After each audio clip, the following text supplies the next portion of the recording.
Good morning, YouTubers. It is Wednesday, October 30th, 2019. And these are your morning announcements. I think I just drove off over a curb. Whoops! Good thing it's a truck. So, I just was at the post office. I just sent out my license plate to Miss Canadian Scrapper. Whoop, whoop. And so I don't know how long it's going to take you to get it, Scrapper, but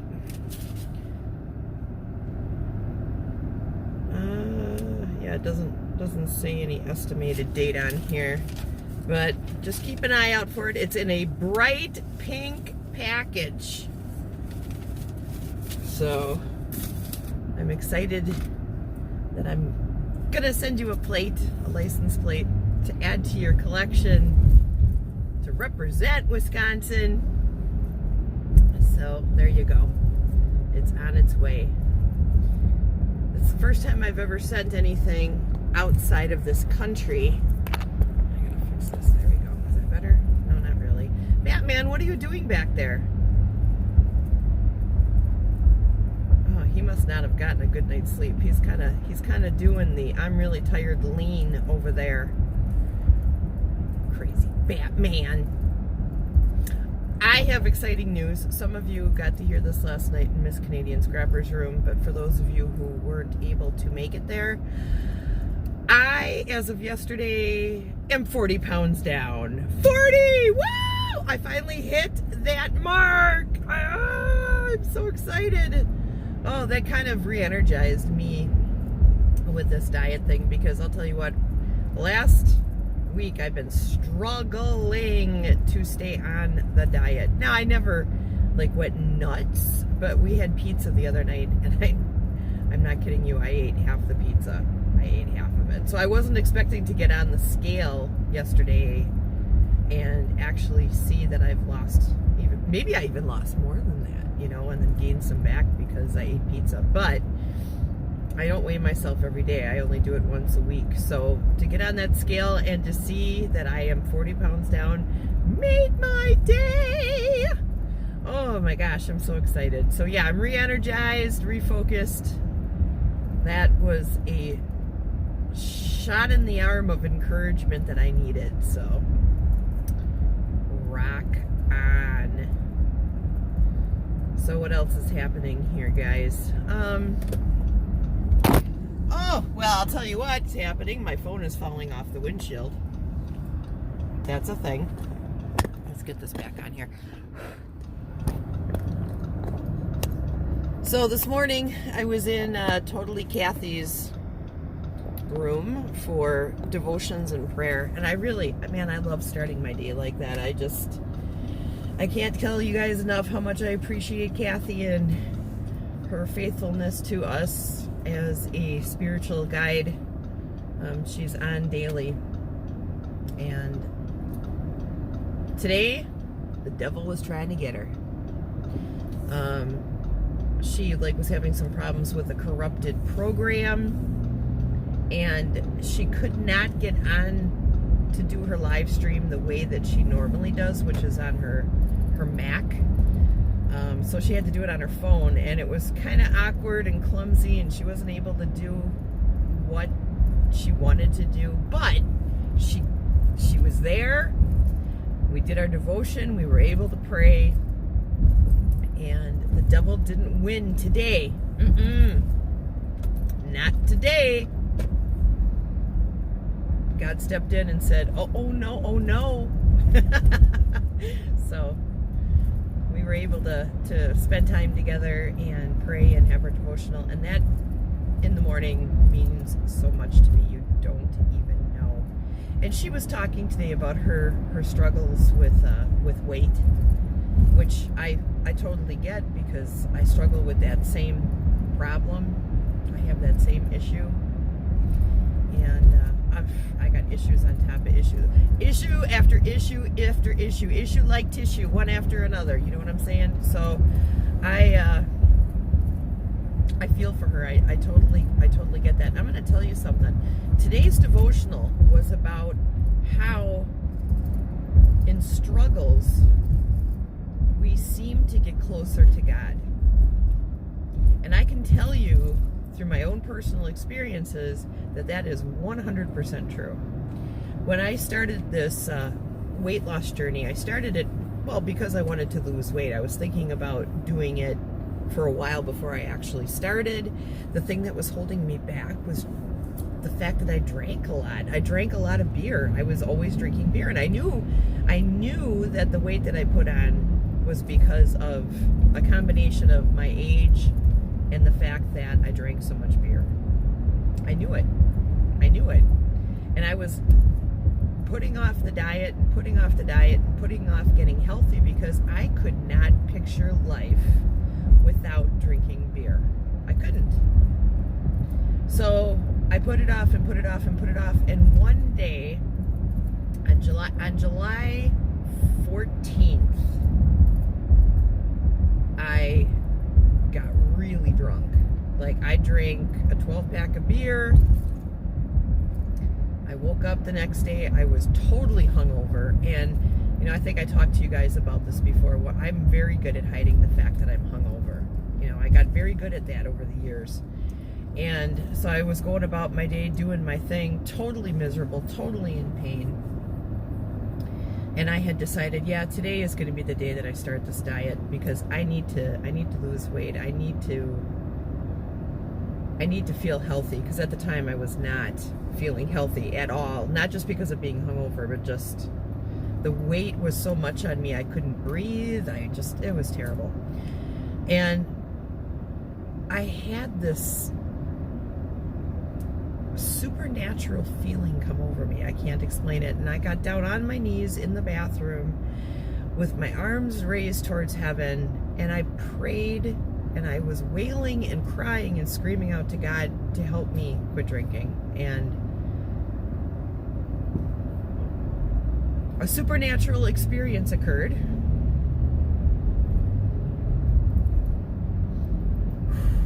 That's hard to talk about. But the end result was an armor came over me. An armor of God came over me that has been shielding me for the first time in my life, for the first time since I was 13 years old, shielding me from the desire to drink. I mean, every now and then I'll get a tinge of, it would be nice to have a beer, but it passes quickly and it doesn't stay, because all I do is I call out to God again and I say, Lord, I feel the temptation trying to penetrate my armor, the armor that you've given me, so please help me. And he always does. He has been so faithful to me, since July 15th. Believe me when I say it would take something supernatural for me to not drink beer. And anybody who is a part of my real life will tell you that, will agree with me.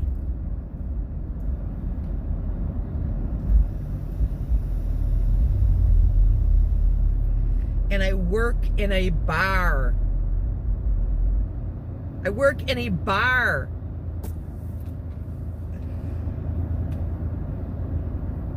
I'm surrounded by beer and alcohol all day long, every day. I could easily just go off and drink if I wanted to. And I have zero desire. So if that's my testimony for today, I truly believe, I was brought up in an evangelical church, an evangelical free church. Did you hear that? It's an angel. Anyways, I was brought up in an evangelical free church, and I grew up knowing all the Bible stories, reading the Bible, singing all the gospel hits.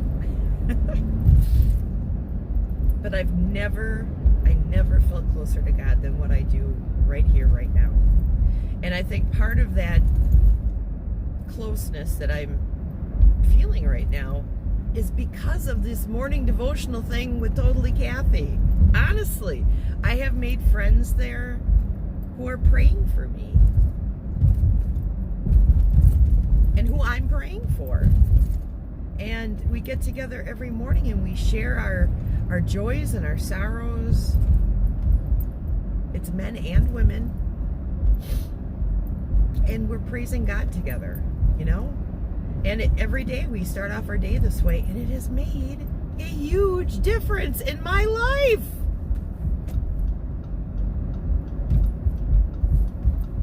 It's my church. It's my people, my body of Christ. So, yeah, I'm tickled about that. And it's been great, and I'm feeling good, you guys, and I love you guys, man. You know, whether you're Christian or not, I love you. I love you because you're a human being, because you're on this earth with me, because we're sharing this experience in life together, and I don't care if you're Christian or not. Well, I do care. I mean, of course, you know, I'm a Christian, so of course I want everyone to be a Christian too. I do. I'm not gonna lie. I'm not like, oh, it's fine, whatever, you know? No, of course not. But as far as our friendships are concerned, I don't care if you're Christian or not. But I do hope that at some point in your life, you take a look at Jesus and see him for what he really is yourself, not through what anyone's told you, not through what maybe your church told you when you were growing up, if you went to a church. Just seek him out yourself. Seek God out yourself. And cry out to him and ask him to lead you in the direction that he wants you to go. That's all I'm asking. But whether you do that or not, I love you, and you're my friend, and you're a human being, and you're cool. So there's that.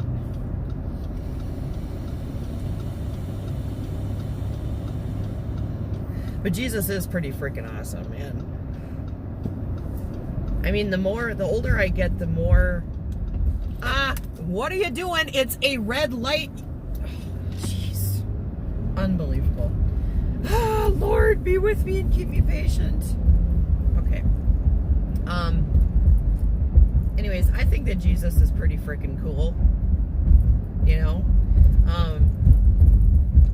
I understand why it was... I mean, all you have to do is take a look at the world right now. The meanness, the hate, the civil unrest, the depression, the sadness that's all around us, okay? All you have to do is look at that and realize that people need God, all right? There has been an evacuation of the church for the last 20 years. People have just been leaving it. And I understand why. I left the church. I was going to a church. The straw that broke the camel's back for me with church is I was going to a church that I really loved. I loved the pastor, loved his wife, loved the associate pastors, loved the people that I was going to church with.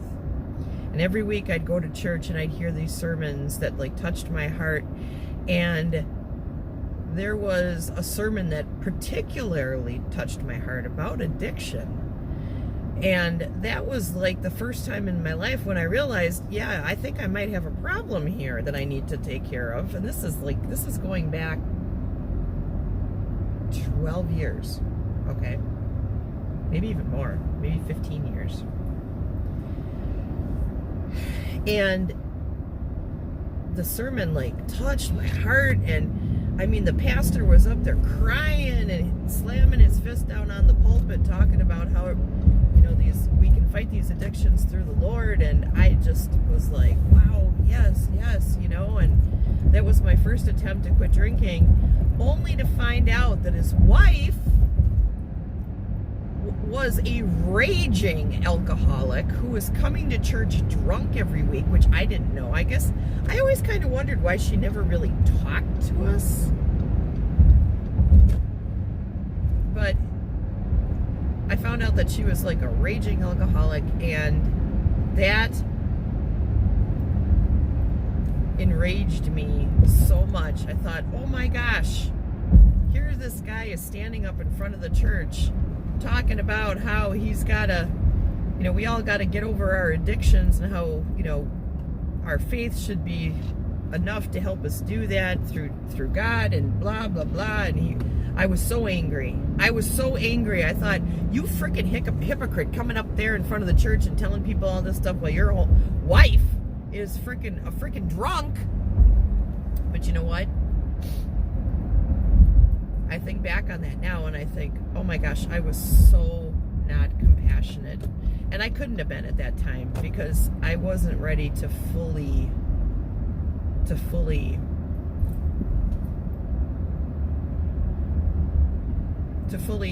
commit myself to God and to give it over to God.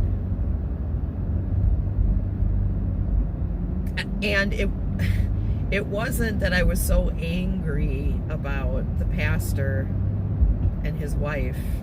I was looking for an excuse not to stop drinking. And I used that as an excuse to not stop drinking. I look back on it now. I mean, I almost want to find him and write him a letter and tell him I'm sorry, because I reacted so terribly to this thing. And I was in the midst of that same struggle.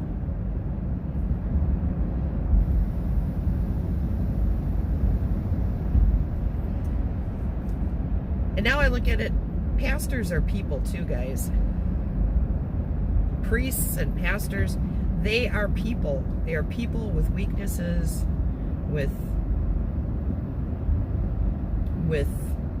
they're just as susceptible to sin as any one of us are, right? So, I mean, there are some sins that I just can't forgive. I cannot forgive people who take advantage of children for sexual reasons. I can't forgive that. God can, but I have a tough time with that.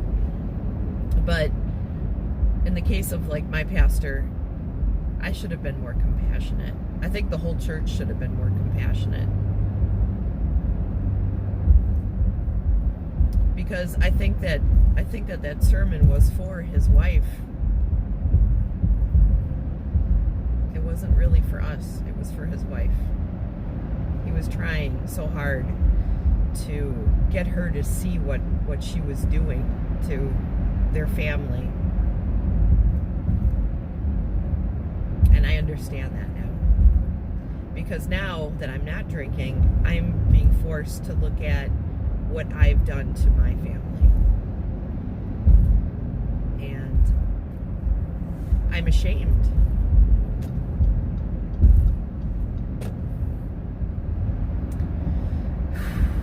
I'm really ashamed. I'm ashamed of the person that I was. I'm ashamed that there were probably a million different opportunities that I had to help people where I didn't help people because I was drunk.